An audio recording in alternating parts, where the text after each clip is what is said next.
Assalomu alaykum. Bugun sizlar bilan Hobsovul Tango 1A kitobining 8-mavzusi, ya'ni bu oxirgi mavzu Yonghua Polkayo kino ko'ramizmi degan mavzuni o'tamiz ekan. Xo'p, eslatib o'taman, ushbu mavzuni o'tishdan oldin albatta ushbu mavzuga oid bo'lgan so'zlarni yodlab qo'yishingizni so'rab qolaman. Xo'p, birinchisi ohvi, ya'ni ohvi nima degani? Albatta, lug'atlarimizni mustahkamlab olishda ohvi lug'at degani o'zi. Bu betlarda, bu mashqlarda endi biz o'z yodlagan lug'atlarimizni mustahkamlab olishimiz uchun bo'ladi. Xo'p, misol uchun birinchisi almajin gosil yongo'raseyo degan, ya'ni mos to'g'risini bog'lang deyapti. Misol uchun chajongo velosipedga nisbatan nima bo'ladi desak, tada minmoq. Kiyim o'ynamoq nima bo'ladi? Kiyimil xada. Tenisril chida. Xuddi shunga o'xshatib qolganlarni ham bog'lab qo'yamiz. Ikkinchisida bo'lsa chumare mol heyo, ponoril seseyo. Dam olish kuni nima qilasiz? Raqamlarni yozing deyapti. Xo'p, misol uchun mana birinchisi soat mana 2 bo'lib ketgan. Bunga 1 bo'ladi. Natchamilchada. Kunduzgi uyquni uxlash. Xo'p, xuddi qolganlarni ham shunaqa qilib 2, 3 qilib yozib qo'yamiz. Xo'p, endi birinchi munbob, ya'ni grammatikamiz verb fe'llarga qo'shiladi ekan. Ilkayo degani. Xo'p, ilkayo nima degani desak, ilkayo bu mizmi degan tarjimasi. Mizmi. Ya'ni qachon ishlatiladi desa, taklifda. Ya'ni biz aytamizku biror bir do'stimizga yoki biror bir odamga shunaqa qilamizmi? Boramizmi? Yeymizmi? Ichamizmi? Uxlaymizmi? Va hokazo. Shu taklif bildirayotgan paytimizda shu ilkayo grammatikasini ishlatamiz ekan. Endi bu grammatikalarni turlicha yana tarjimalari bor, ishlatilish qoidalari bor. Ularni endi keyin o'tib ketamiz. Hozir aynan shu mavzuda taklif ma'nosida keladi. Misol uchun aytishimiz mumkin. Neil ertaga qachchi birga Yonghua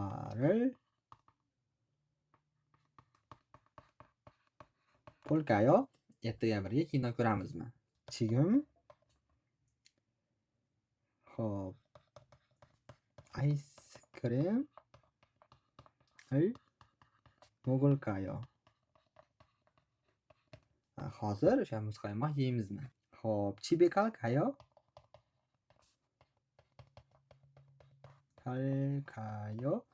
uyga boramizmi? Ya'ni taklif ma'nosida kimdirga aytasiz.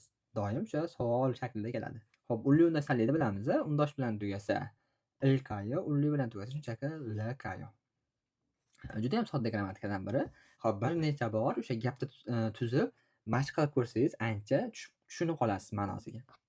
Xo'p, Eybini o'qiymiz. Chumare qachchi Yonghua Polkayo dam olish kuni birga kino ko'ramizmi? Ne cho'ayo. Ha, yaxshi. Xo'p, pastni ham ko'ramiz. Nuri pankalkayo karaoke'ga boramizmi? Ne qachchikayo. Ha, birga boramiz. Yoki anjelkayo bu yerga o'tiramizmi? Ne cho'ayo. Ha, yaxshi. Neyrin nugul mandalkayo. Ertaga kim bilan uchrashasan desa, uri nanaril mandayo. Biz nana bilan uchrashamiz. Mogolkayo nima yeymiz desa, pyumbabil mogoyo. Pyumbab yeymiz. Xo'p, mana ilkayo bilan savol berilayotgan paytda asosan javobda shunchaki ayo, oyo bilan javob beriladi. Ilkayo bilan savol berilsa, javobda ayo, oyo bilan javob beriladi ekan. Past yo's bor. Chingua yagi bo'lsa ya do'stingiz bilan suhbatlashib ko'ring deyapti. Xo'p, siz ham biror bir do'stingiz bilan og'zaki suhbatlashib ko'ring. Xo'p, ikkinchi mashqimiz bo'lsa, mashq emas, grammatika edimi? Xo'p, ikkinchisi bo'lsa, TD pulkuchik. Pulkuchik tepada ham o'tdik-a. Biz tepada o'tganimiz PB pulkuchik edi. Bu endi TD pulkuchik ekan. Bu nima degani desa, demak TDmiz nimadir bo'ladi hozir. Qandaydir o'zgarish bo'ladimi shunaqa? Xo'p. Endi tepada o'sha PBni, PB pulkuchikni o'tdik. O'shani qoidasi bilan bir xil. O'shani qoidasi bilan bir xil. Faqat tepadagi PB undoshimiz nimaga o'zgardi? Uga o'zgardi. U ullisiga o'zgardi. Endi bu ham o'zgaradi. Bu endi nimaga o'zgaradi desa eslab qolamiz. Bu endi TD undoshimiz RLga o'zgaradi endi bu. Qoidasi bir xil. tepadagi o'sha PB pulgovchikni o'tdik. O'sha bilan qoidasi bir xil. O'sha qachon o'zgaradi va hokazo bilamiz. O'sha ham T'da ham xuddi o'shanaqa. Ya'ni hop T'da agar biz misol uchun T'dan olaylik, T'dan olib turaylik, eshitmoq degani. Agar biz shunaqa so'zimiz bor, so'zimizdan tammoq qo'shimchasini oladigan bo'lsak, mana oldik. Patchimda mana T'da undoshi kelsa, T'da undoshi kelsa, bunga biz qo'shayotgan grammatikamiz unli bilan boshlansa, ya'ni unlisi bor grammatika qo'shilsa, undoshi bilan bor emas. Unlisi bor grammatika qo'shilayotgan paytda mana bu T'da undoshimiz RLga o'zgaradi ekan. Misol uchun bunga biz ayo oyo yakunlovchi qo'shimchamizni qo'shadigan bo'lsak, T'daga ayo oyo qo'shdikmi, sразу endi mana bu T'damiz o'chadi, o'zgaradi. O'rniga o'zgaradi endi bu. Mana PBga o'xshab boshqa yoqqa o'zgarib qolmaydi, o'rniga. T'dani o'rniga tushadi, o'zgaradi va sразу yakunlab qo'yaveramiz T'royo. Mana shu holatda.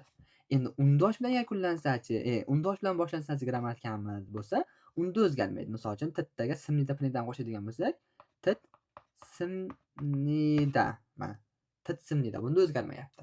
T'royoda o'zgarib ketdi. Ya'ni o'sha qo'shayotgan grammatikamiz nima bo'lsa, unli bo'lsa, unli bilan boshlansa, shu T'damiz RLga o'zgaradi. Hop. Hop, yoki bo'lmasa mutta bor yana bitta. Mutta. Bu so'ramoq degan. Mutta ham misol so'rayapman, savol so'rayapman deydigan bo'lsak, chil mun il mutta so'ramoq. Buni endi biz yakunlaydigan bo'lsak, mana bu T'damiz o'zgaradi nimaga? RLga. Yakunlanadi muroyo. Chilmunil muroyo. Savol so'rayapman. Shu narsa T'da pulguvchi hisoblanadi ekan. Bular hammasi ham emas, o'sha aytganimizdek, bular ham faqat noto'g'ri fe'l va sifatlargina o'zgaradi xolos. To'g'rilari o'zgarmaydi. Misol to'g'rilardan qaysi desak, misol patta bor. Patta bu olmoq degani, nimanidir olish o'ziga. Misol mana pattada ham tamom qo'shimchasini olsak, mana patchimda T'da undosh turibdi. Gapni yakunlayapmiz ayo oyo bilan. Shunchaki padayo bilan yakunlanadi bu. Nimaga desak, bu to'g'ri fe'l bo'lganligi uchun. Endi buni qachon ajratamiz deydigan bo'lsak, birinchidan ushbu mavzuga oid lug'atlar yodlaydigan paytingizda, o'sha lug'atda, shu mavzuning lug'atida bor bir nechta o'shalar. Yana davomini bo'lsa, o'sha koreys tilini o'rgangan sari, o'rganish davomida yana yodlab boraverasiz. Yoki bo'lmasa bizning Telegram kanalida joylab qo'yganman, shu yerdan ham qidirib topib yodlab qo'ysangiz bo'ladi. Ya'ni qaysi fe'llar noto'g'ri fe'llar, qaysi fe'llar to'g'ri fe'llar. Hammasi o'zgarib ketilmaydi ekan. Faqat noto'g'ri fe'l yoki sifatlar o'zgaradi, to'g'ri fe'l va sifatlar o'zgarmaydi. Mana ularga misol qilib, mana pattani oldik. Xo'p, misolni o'qiydigan bo'lsak, uri qachchi ko'rilkayo, biz birga yuramizmi, sayr qilamizmi, necha oy. O'z mana bu ko'rilkayoni negizi nima bo'ladi? Katta bo'ladi, yurmoq degani. Mana unlisi bor grammatika qo'shilganligi uchun o'zgarib ketyapti. Pastda ham oje mol hessoyo, komun eso ko'rossoyo. Uri posriltalkayo, aniyo ko'rosokayo. Piyoda ketamiz. Hangu Michigan titchiman, Hangu News'ning antaroyo mana eshitmoq. Koreys qo'shiqlarini eshitaman, lekin Koreys News nimalarni yangiliklarni eshitmayman. Mana bunda o'zgarmayapti mana. Chunki mana bu qo'shayotgan grammatika undosh bo'lganligi uchun. Radio o'ril chaltirisayo. Nimani yaxshi eshiting. Radioni yaxshilab eshiting, yaxshi eshiting. Shu holatda o'zgaradi ekan. Mana bu yerda ham bor mana. Ayo oyo, asoyo oseyo, o'seyo. Ketaveradi bu ham, yoki ilkayo, shunga o'xshagan grammatikalar qo'shilganda o'zgarib ketyapti. Ko'rilkayo. Buni yodlab qo'yamiz. Xo'p, keyingisi maragini o'qiymiz va tarjima qilib qo'yamiz. Keyingisi so'z bu grammatikamiz i, k, cho, keyin noun keladi ekan. Bilamizmi buni? I bu degani k, u, cho, anavi degani. Ya'ni masofaga qarab nimadir. Va undan keyin ot keladi ekan. Ya'ni nimadir keladi, misol. I sagva. Mana i keldi va ot keldi, noun sagva. I sagvaga 비싸요. bu olma qimmat. 초 건물은 높지만 이 건물은 낮아요. 낮다 past degani. Anavi bino baland lekin bu bino past. Ya'ni misol oddiy so'z bu, grammatika emas. Cho. Bu anavi degani. Ya'ni masofaga qarab turib, yonimizda tursa sal uzoqroqda bo'lsa u ancha uzoqda bo'lsa cho bo'ladi. Shularga ham e'tibor beramiz. Ko'pchilik adashtirib qo'yadi-da. Uzoqda bo'lsa ham deydi yoki yonida bo'lsa ham deydi. Yoki sal uzoqroqda bo'lsa ham deydi. Bularni albatta bilishimiz kerak bo'ladi. misol uchun ABCni ko'ramiz. 무슨 영화를 볼까요? qaysi kinoni ko'ramiz desa 이 영화를 봐요. Bu kinoni ko'ramiz. 이 가방 얼마예요? bu sumka nechi pul? 그 가방은 3만 원이에요. 가방 sumka 30,000 won. 저 사람은 한국 가수예요. 나의 odam koreys qo'shiqchisi. 이 식당 음식이 맛있어요. bu oshxona ovqatlari mazali. Xo'p, endi rasmlarga qarab turib, yo'nsib, mashib, xo'p, gaplar tuzib qo'yamiz. Ya'ni masofaga qarab turib, qayerda ko'rsatyapti, shularga qarab turib, xo'p, cho so'zlaridan foydalanib gap tuzib qo'yamiz. Keyin grammatikamiz verb adjective, ya'ni sifat va fe'llarga qo'shiladi ekan, neyo. Bu nima desak, bu ekan degani. Ya'ni bu juda ham qiziq grammatikalardan biri. Shu qatori biroz qiyinroq. Endi qanaqasi qiyin? Biroz tushunarsiz. Shunaqa holatda keladi. Xo'p, tushunarli qilib tushuntirishga harakat qilaman. Yaxshilab eshitib turinglar. Endi neo grammatikamiz qachon qo'shiladi desa, eslab qolamiz. Xo'p, biz biror bir ma'lumotni bilmaymiz. Umuman bilmaymiz bitta ma'lumotni. Biz uni ko'rdik, eshitdik va o'shani bildik. Bilganimizdan keyin, shunaqa ekan degan paytda ishlatamiz. Misol uchun, sizga bitta koreys ovqat berdi. Shirin ovqat. Uni bilmasdingiz. Nimaligini, shirinligini. Yeb ko'rdingiz, yeb ko'rganingizdan keyin aytyapsiz. 음식이 맛있네요. bu ovqat mazali ekan. 맵네요. achchiq ekan. yoki kinoga nisbatan bo'lsa 재미있네요. qiziqarli ekan. yoki bo'lmasa 잘 먹네요. yaxshi ekan. 한국 음식을 잘 먹네요. 한국 음식을 잘 먹네요.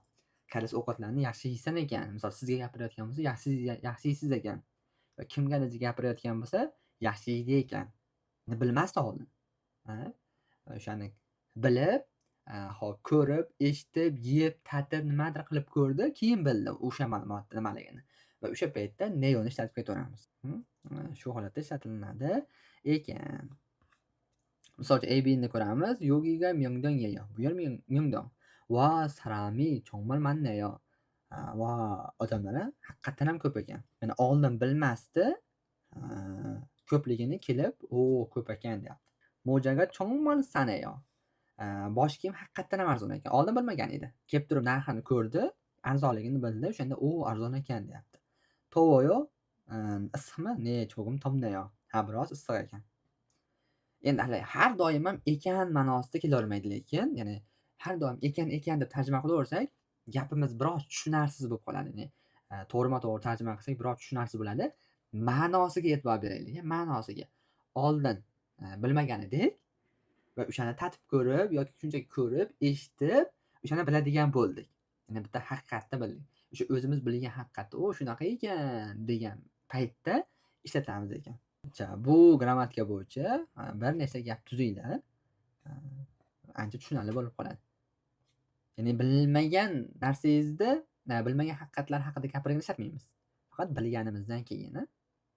Misol mana koreys tilini ham misol uchun qiyinligini yoki osonligini bilmagansiz, misol osonligini bilmagansiz, qiyin deb yurardingiz. Bitta o'qib ko'rdingiz, o'qib ko'rish davomida oson ekan haqiqatan ham. Endi aytasiz, 한국어가 정말 쉽네요. aytasiz. 한국어가 정말 쉽네요. qarasizlar, haqiqatan ham oson ekan. Mana shu holatda. Oldin bilmasdingiz. O'qib ko'rdingiz, mana 8-mavzuga keldik. Shunda mana ishlataverasiz. Menimcha tushunarli bo'ldi. Agar qanday savollaring bo'lsa, albatta kommentariyaga yozishlaringni so'rab qolaman.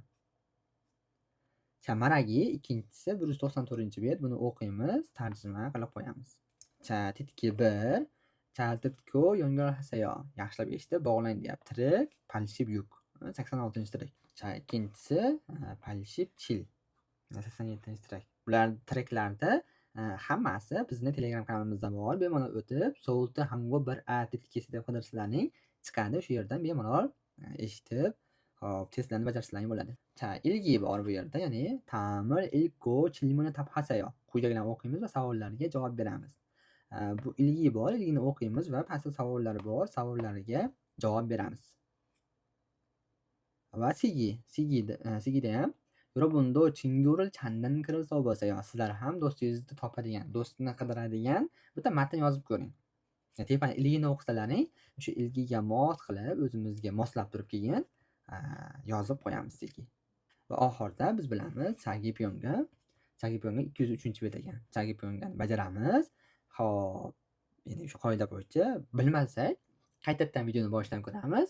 Agar so'z bo'yicha bilmaydigan bo'lsak, qaytadan lug'atni takrorlab qo'yamiz. Shundagina butun bir mavzumiz anchagina mustahkam bo'ladi. Bu Sovuti Hango 1A kitobining oxirgi mavzusi edi. Ya'ni 8-mavzu. Menimcha butun bir mavzu juda ham tushunarli bo'ldi degan umiddaman. Qayergadir tushunmayotgan bo'lsalaring, bemalol kommentariyaga pastga yozsalaring bo'ladi. Xo'p. Xudo xolasa endi keyingi darslardan Sovuti Hango 1B kitobini o'tishga harakat qilamiz. Albatta, bizni qo'llab tursalaringgina. Videomiz yoqqan bo'lsa albatta like bosing, kommentariya yozing, obuna bo'ling va do'stlaringizga ham ulashib qo'yinglar. Xo'p, bugungi darsimiz shu yergacha edi. Keyingi darslarda ko'rishguncha.